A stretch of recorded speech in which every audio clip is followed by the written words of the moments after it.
안녕하세요. 위키위티 송 사장입니다. 오늘은 디저트 카페의 커피에 대해서 이야기해보려고 합니다. 첫 번째, 디저트를 판매할 건데 커피가 필요할까? 입니다. 제가 6평 크기의 테이크아웃 매장을 운영했을 때 하루가 멀다 하고 손님들께서 커피를 찾으셨습니다. 처음엔 그럭저럭 넘어갔는데 시간이 지나면서 단골 손님이 쌓일수록 커피를 더욱 강하게 찾으셨습니다. 디저트가 예쁘고 맛있으니까 카페에 앉아서 사진도 찍고 커피와 함께 먹고 싶다는 것이었는데요. 실제로 카페인 줄 알고 차를 타고 방문하셨다가 당황하시면서 돌아가신 손님들을 만난 적이 있습니다. 그러면서 제 마음 한켠에 커피를 해야겠다라는 마음을 먹었었던 것 같아요. 그래서 전자동 머신을 하나 구매해서 사용하였습니다. 그때 사용한 머신의 이름은 가찌아 브레라 전자동 에스프레소 머신이었습니다. 당시 70만원 정도로 구입했던 것으로 기억하는데요. 내가 직접 내리지 않기 때문에 전문적인 커피 지식이 없어도 커피의 맛이 일정했고 2잔 정도는 금방 내릴 수 있었습니다. 결론은 맛있는 디저트 하면 자동적으로 커피 또는 차가 떠오르는 것이 국룰이죠. 하지만 커피는 일반적인 차보다 더 대중적이기 때문에 디저트를 판매하신다면 자연스럽게 커피를 고민하시게 될 겁니다. 처음 작은 매장을 운영할 예정이시라면 커피 판매 강력하게 추천드립니다. 작은 매장이라면 커피 판매량도 적을 수 있어요. 하지만 음료가 있느냐 없느냐에 따라서 디저트 판매량이 달라지는 것을 경험할 수 있습니다. 두 번째, 디저트 카페는 왜 커피가 맛이 없을까? 우리가 흔히 빵집이나 디저트 전문점들은 커피가 맛없다는 말을 많이 합니다. 이것은 대부분 디저트 매장이 커피를 대충 내려주기 때문인데요. 저도 처음엔 그런 생각을 가지고 있었습니다. 일단 디저트가 주니까 커피는 거들 정도만 하면 된다 라고 생각했으니까요. 그래서 커피 맛 자체에 신경을 별로 쓰지 않았습니다. 실제로 장사를 하다 보니까 역시나 커피는 거들 뿐 디저트가 많이 판매되었습니다. 그렇게 오랜 시간 장사를 하다가 어찌어찌 삥타이거라는 유튜브 채널을 보게 되면서 커피에 대한 생각이 바뀌기 시작했습니다. 제가 사용하고 있는 에스프레소 머신은 회마 298업 모델로 약 450만원 정도 하는 저가형 머신이었습니다.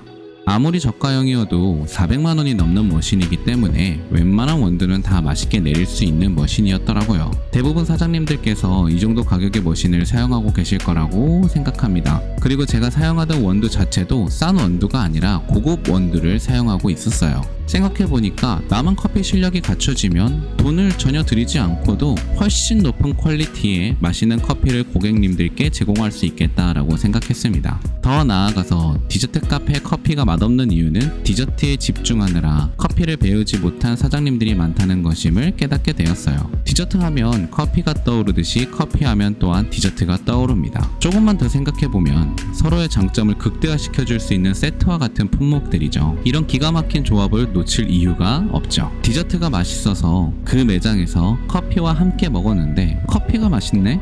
그러면 그 카페는 매일 가는 겁니다. 실제로 제가 전문적인 커피 교육 및 스스로 공부를 시작하고 나서 약 2-3달 정도가 지는 지금 시점 커피에 대한 칭찬이 많이 늘었고 리뷰도 많이 달리고 심지어 커피 맛집이라는 소문이 나고 있습니다. 디저트 카페에서 말이죠. 커피 단체 손님부터 음료만 구매하시는 손님들도 늘어나고 있습니다.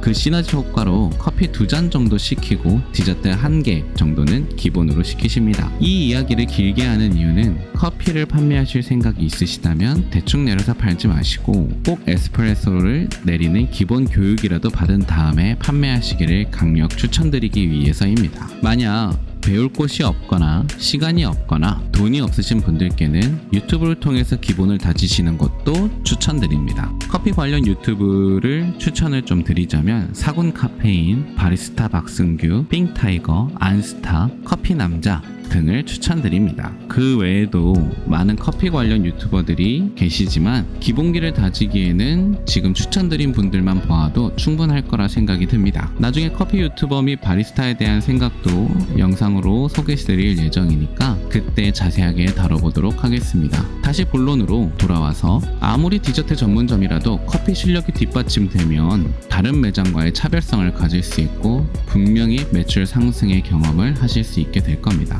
어차피 비싼 머신 사놨고 어차피 고급 원두 사용할 거면 내 실력만 조금만 더 갖춰지면 훨씬 더 맛있는 커피로 고객님들께 서비스할 수 있다는 점. 결국 돈이 안 든다는 거죠.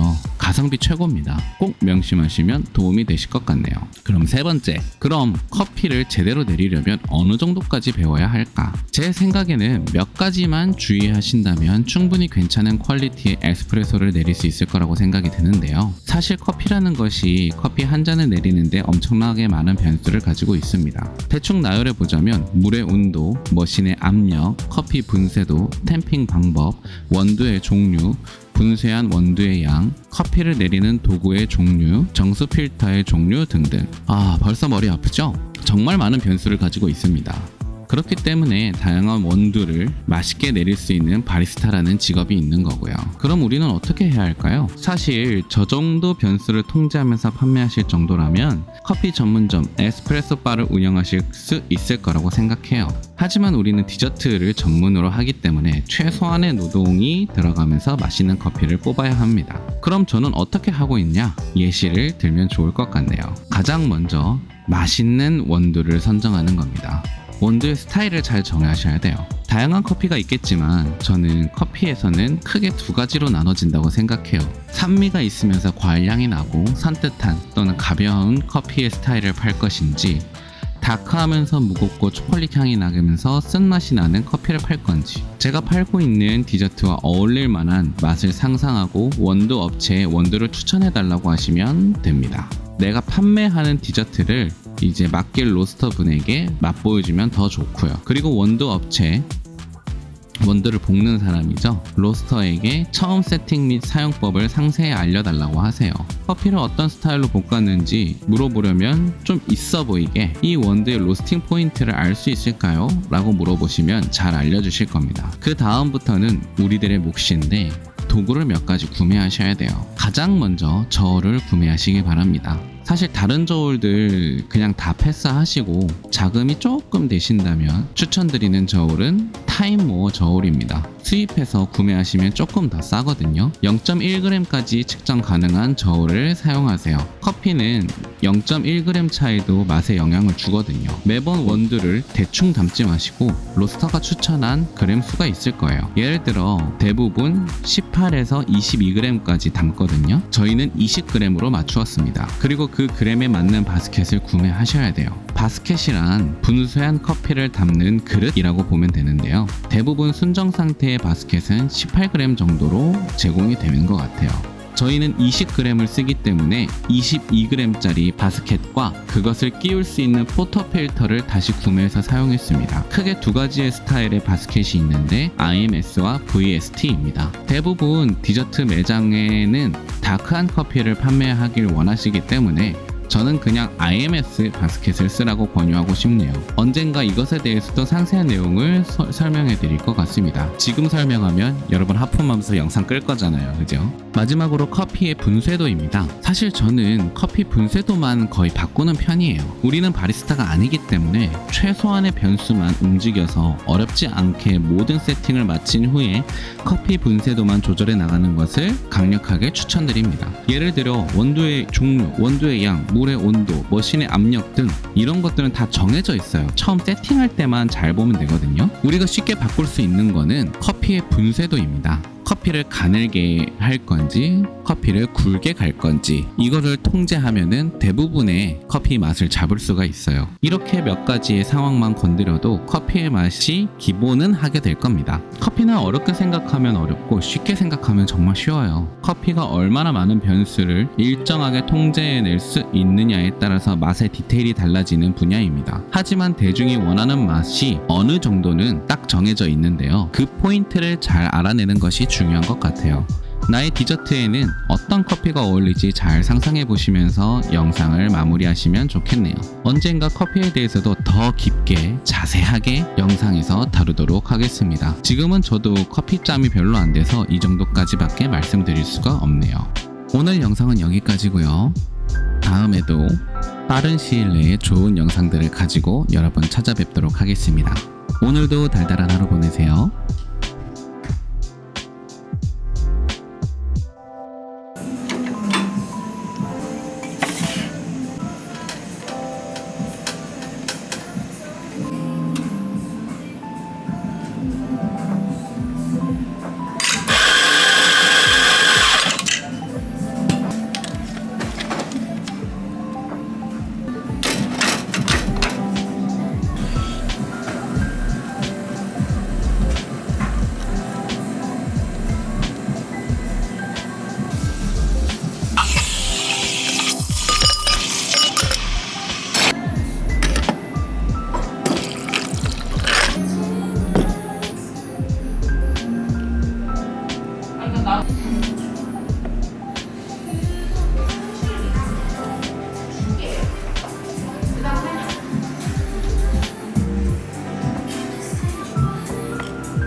아니면 내가 성남한테 연락을 해?